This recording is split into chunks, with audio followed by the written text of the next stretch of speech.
તો ચાલો સીધા જ આ વિષયમાં ડાઇવ કરીએ. ડેવિડ અને ગોલિયાતની વાર્તા તો આપણે સૌ જાણીએ જ છીએ, બરાબર ને? જ્યાં એક નાનકડો પણ સ્માર્ટ યોદ્ધા એક વિશાળકાય દુશ્મનને ધૂળ ચટાડે છે.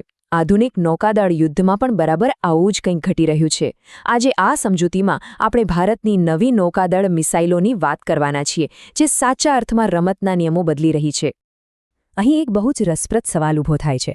જરા વિચારો, શું $5 મિલિયન કિંમતની એક હળવી મિસાઇલ $6 બિલિયન એક વિશાળ અને તરતા કિલ્લાની ડૂબાડી શકે ખરા?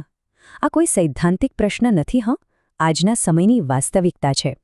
એક તરફ છે અબજો ડોલરના તોતિંગ એરક્રાફ્ટ કેરિયર્સ અને બીજી તરફ છે સ્વદેશી રીતે વિકસાવવામાં આવેલી અત્યંત સ્માર્ટ, ફાસ્ટ અને ચોક્કસ મિસાઇલો.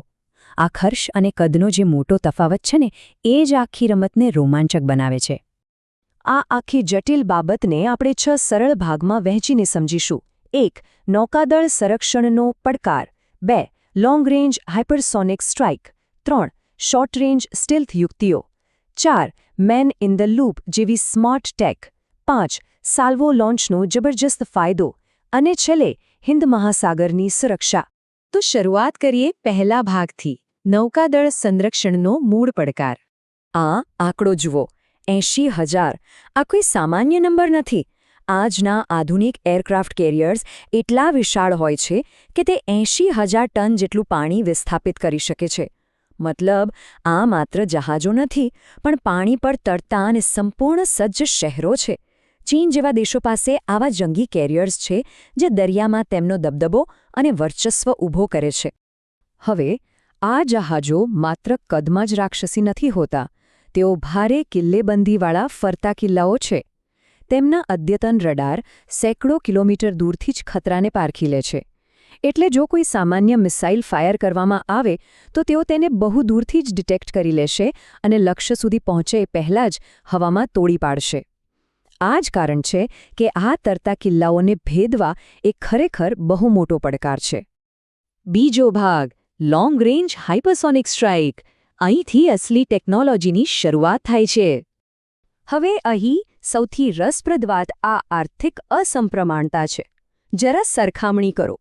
ચીનનું એક એરક્રાફ્ટ કેરિયર, જેને બનાવવામાં લગભગ $6 બિલિયન ખર્ચ થાય છે, અને સામે ભારતની હાઇપરસોનિક મિસાઇલ, જેની કિંમત છે અંદાજે માત્ર $5 મિલિયન. અર્થશાસ્ત્રની દૃષ્ટિએ વિચારીએ તો $6 બિલિયન ના જંગી મશીનને નષ્ટ કરવા માત્ર $5 મિલિયન નું હથિયાર વાપરવું એ ખરેખર યુદ્ધ રણનીતિનો એક માસ્ટર સ્ટ્રોક છે. આ મિસાઇલના સ્પેસિફિકેશન્સ ખરેખર મગજ ભમાવી દે તેવા છે. 1500 કિલોમીટરની રેન્જ, એટલે કે દુશ્મનના રડાર ઝોનની બિલકુલ બહાર એકદમ સેફ ડિસ્ટન્સથી હુમલો કરી શકાય છે. સ્પીડની વાત કરીએ તો મેક 10, મતલબ અવાજની ગતિ કરતાં 10 ગણી વધુ ઝડપ. 1500 કિલોમીટર તો એ ગણતરીની મિનિટોમાં કાપી લે છે. વત્તા આપણી પોતાની સ્વદેશી નેવિક સિસ્ટમ જોડાયેલી છે, એટલે દુશ્મન તેને જામ પણ નથી કરી શકતો. અને સૌથી મોટી વાત, તે પરમાણુ અને પરંપરાગત એમ બંને પ્રકારના પેલોડ લઈ જવા સક્ષમ છે. પણ જુઓ, આને સૌથી ખતરનાક બનાવે છે એની ઉડવાની સ્ટાઇલ. સામાન્ય બેલિસ્ટિક મિસાઇલોની જેમ આ વાતાવરણની બહાર જઈને પાછી નથી આવતી, જેને રડાર ઇઝીલી પકડી શકે. આ મિસાઇલ ગ્લાઇડ ટેકનોલોજી વાપરે છે, એટલે કે તે પ્રમાણભૂત બેલિસ્ટિક આર્કની નીચે ખૂબ જ ઓછી ઊંચાઈ પર ભયંકર ઝડપે ઉડે છે. આનાથી દુશ્મનના રડારને ખબર પડે ત્યાં સુધીમાં તો ખેલ ખતમ થઈ ગયો હોય છે. તેમને રિએક્ટ કરવાનો બિલકુલ ટાઈમ જ નથી મળતો.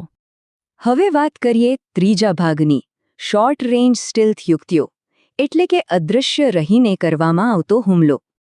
ટેકનોલોજી કેવી રીતે બદલાય છે તેનું આ શ્રેષ્ઠ ઉદાહરણ છે. 1980ના દાયકામાં ભારતીય નૌકાદળ જે સી ઈગલ મિસાઇલ વાપરતી, તેનું વજન 580 કિલોગ્રામ હતું. તેની સામે નવી અને આધુનિક NSAMSR જુઓ, માત્ર 385 કિલોગ્રામ. આટલી હળવી હોવાને કારણે જ MH-60R જેવા આધુનિક હેલિકોપ્ટર્સ એકસાથે વધુ મિસાઇલો કેરી કરી શકે છે. ઓપરેશન દરમિયાન આ વજનનો ઘટાડો બહુ જ મોટો ફાયદો આપે છે. અને આ સી સ્કીમિંગ પદ્ધતિ ખરેખર અદ્ભુત રીતે કામ કરે છે. હેલિકોપ્ટર મહત્તમ 3 કિલોમીટરની ઊંચાઈથી તેને લોન્ચ કરે છે. પછી મિસાઇલ એકદમ સ્પીડમાં દરિયાની સપાટી તરફ નીચે આવે છે. અને પછીનો જાદુ જુઓ. તે પાણીની સપાટીથી માત્ર 5 મીટર, હા, માત્ર 5 મીટર ઉપર પૃથ્વીના વળાંકને અડીને ગ્લાઇડ કરે છે. આટલી નીચી ઊંચાઈને કારણે દુશ્મનના જહાજનો રડાર તો તેને બિલકુલ શોધી જ નથી શકતો. હવે તમને થશે કે યાર 100 કિલોનું આ નાનકડું વોરહેડ જે એક પંચિંગ બેગ જેટલું છે એ આટલા મોટા જહાજને ખરેખર ડૂબાડી શકે ખરા? બિલકુલ. અહીં ટાઇટેનિકવાળી ઘટના યાદ કરો. ટાઇટેનિકને આઇસબર્ગે પાણીના સ્તર પર નુકસાન પહોંચાડ્યું હતું ને? આ મિસાઇલ પણ એક્ઝેક્ટલી વોટર લાઇન પર જહાજના માળખાકીય નબળા બિંદુ પર જ ત્રાટકે છે. ત્યાં પડેલું એક નાનકડું કાણું પણ આખા જહાજમાં પાણી ભરીને તેને સંપૂર્ણપણે ડૂબાડવા માટે પૂરતું જ છે. ચાલો ચોથા ભાગ તરફ આગળ વધીએ. Smart tech, man in the loop.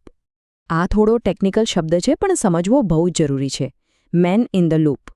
જૂની મિસાઇલો ફાયર એન્ડ ફોરગેટ સિસ્ટમ પર ચાલતી કે ભાઈ એકવાર છોડી એટલે આપણું કામ પૂરું. પણ આમાં એવું નથી. આ એક દ્વિમાર્ગી ડેટા લિંક છે. મિસાઇલની આગળના કેમેરામાંથી સીધું લાઇવ ફીડ હેલિકોપ્ટરમાં બેઠેલા પાઇલટને મળે છે.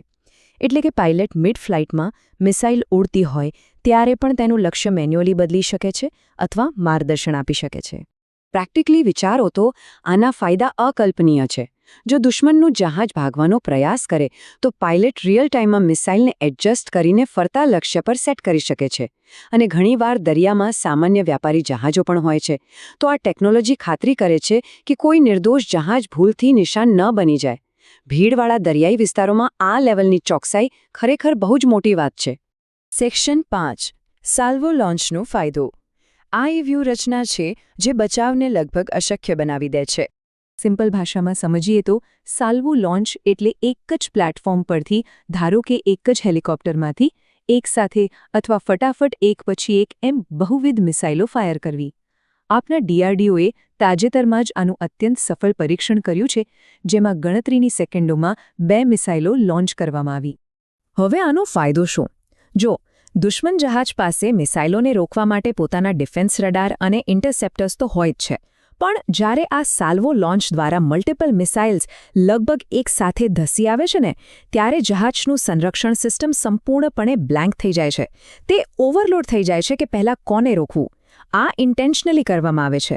જો એક મિસાઇલ પકડાઈ જાય તો પણ બીજી કે ત્રીજી તો ચોક્કસપણે ટાર્ગેટને ભેદી જ દેશે. આ એકદમ ગેરંટીડ અને વિનાશક હિટ છે. અને છેલ્લો ભાગ, હિન્દ મહાસાગરની સુરક્ષા.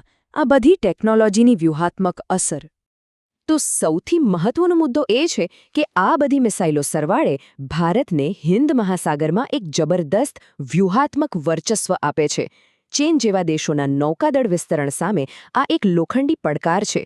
લોંગ રેન્જ મિસાઇલોને કારણે આપણે આંદામાન ટાપુઓથી લઈને છેક ફિલિપાઇન્સ સુધી આપણો પાવર પ્રોજેક્ટ કરી શકીએ છીએ. મલક્કાની સામુદ્રધુની જેવા વૈશ્વિક વ્યાપારના અત્યંત મહત્વપૂર્ણ માર્ગો પર આપણો કંટ્રોલ રહે છે. અને બેસ્ટ પાર્ટ, આ બધું સંપૂર્ણપણે સ્વદેશી છે. આપણે સંરક્ષણ માટે હવે કોઈ વિદેશી આયાત પર નિર્ભર નથી. આપણે શરૂઆતમાં જે ડેવિડ અને ગોલિયાથની વાત કરી હતી ને, તે અહીં એકદમ ફિટ બેસે છે. ચપળ, સ્માર્ટ અને પ્રમાણમાં સસ્તી સ્વદેશી ટેકનોલોજી હવે સમુદ્રના તોતિંગ અને સૌથી મોટા દુશ્મનોને ભારે પડી રહી છે. બ્રૂટ ફોર્સ એટલે કે માત્ર વિશાળ કદ હોવું એ હવે પૂરતું નથી. અહીં નવીનતા અને સ્માર્ટનેસની જીત થઈ રહી છે. તો આ બધું સમજ્યા પછી એક બહુ જ મોટો અને રસપ્રદ સવાલ મનમાં થાય છે. જ્યારે $5 મિલિયન અત્યંત સ્માર્ટ, રડારથી બચીને ઉડતી અને હળવી મિસાઇલો અબજો ડોલરના તરતા કિલ્લાઓને આટલી સરળતાથી માત આપી શકતી હોય, તો શું આપણે એવું માની શકીએ કે પેલા રાક્ષસી કદના એરક્રાફ્ટ કેરિયર્સનો સુવર્ણ યુગ હવે પૂરો થવા આવ્યો છે? શું ભવિષ્યનું નૌકાદળ યુદ્ધ માત્ર કદ પર નહીં પણ આવી સ્માર્ટ ચપળતા પર જ રમાશે? આ ખરેખર એક વિચારવા જેવો પ્રશ્ન છે. આ સમજૂતીમાં અંત સુધી જોડાયેલા રહેવા બદલ આભાર. આશા છે તમને આ માહિતી રોમાંચક લાગી હશે.